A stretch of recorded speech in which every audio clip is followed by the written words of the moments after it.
Cessez de dire que Jésus est Dieu. Ça n'a aucun sens. La Sainte Trinité est probablement l'idée la plus étrange de la religion, où Dieu, le Saint-Esprit et Jésus sont séparés, mais égaux. Cela n'a aucun sens intuitif pour personne. Le troisième est une divinité lointaine, d'accord? Dieu est là, quelque part, au loin. Vous ne savez pas où. Vous ne pouvez pas lui parler. Vous ne pouvez pas le voir. Vous n'avez absolument aucune idée de l'endroit où il se trouve. D'accord? C'est une divinité très distante. Ce sont les inconvénients du christianisme.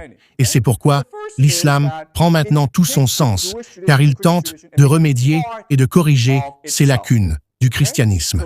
D'accord? La première est qu'il prend la tradition juive et la tradition chrétienne et les intègre en lui-même. D'accord? Il est donc véritablement la continuation et la perfection de la tradition judéo-chrétienne. La deuxième est l'absoluité de Dieu. D'accord? C'est maintenant le vrai monothéisme, où Dieu est partout et où vous pouvez le voir.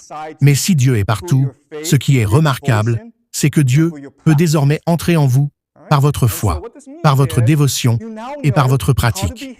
D'accord? Et ce que cela signifie, c'est que vous savez maintenant comment vous comporter dans le monde. Il y a une clarté de but et d'action. Vous savez que tant que vous accomplissez ces 5 choses, ces 5 piliers de l'islam, votre vie sera bonne. Dieu est en vous, et cela vous donne force, but et puissance. D'accord? Et ce sont ces idées qui lanceront l'âge d'or islamique et permettront à l'islam de se propulser au-delà de tout le monde. D'accord? Le problème, cependant, c'est que c'est trop simple et trop clair. L'avantage d'être contradictoire, c'est que cela permet différents systèmes de croyances qui entrent en conflit les uns avec les autres.